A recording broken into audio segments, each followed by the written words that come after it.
We stand with Ukraine. I've had meetings with President Zelensky on multiple occasions, including, of course, in Kyiv, in Ukraine, where I travelled very early on in my Prime Ministership. And this year, we've seen that land war in Europe go on for 3 years. The people of Ukraine are fighting not just for their own national sovereignty. They are fighting for the international rule of law. Australia has committed some $1.5 billion to help Ukraine defend itself. More than $1.3 billion of that is military support. We will continue to stand with Ukraine for as long as it takes, because this is the struggle of a democratic nation versus an authoritarian regime led by Volodymyr Putin, who clearly has imperialistic designs, not just on Ukraine, but throughout that region. Do you have any concerns about Ukraine's ability to fight on or secure a just ceasefire without US support? Well, we, of course, want to see peace in Ukraine, and that's what the Ukrainian people want as well.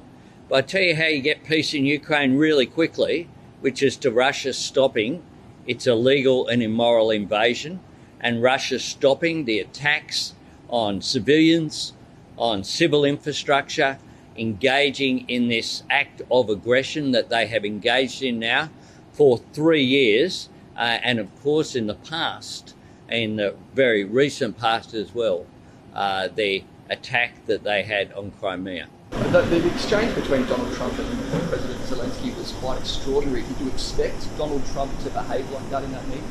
Well, I am responsible for Australia's foreign policy.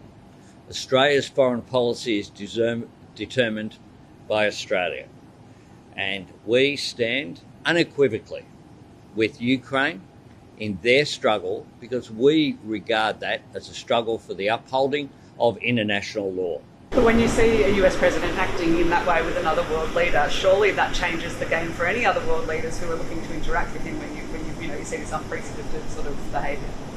What we'll do is determine Australia's position, and Australia stands with Ukraine.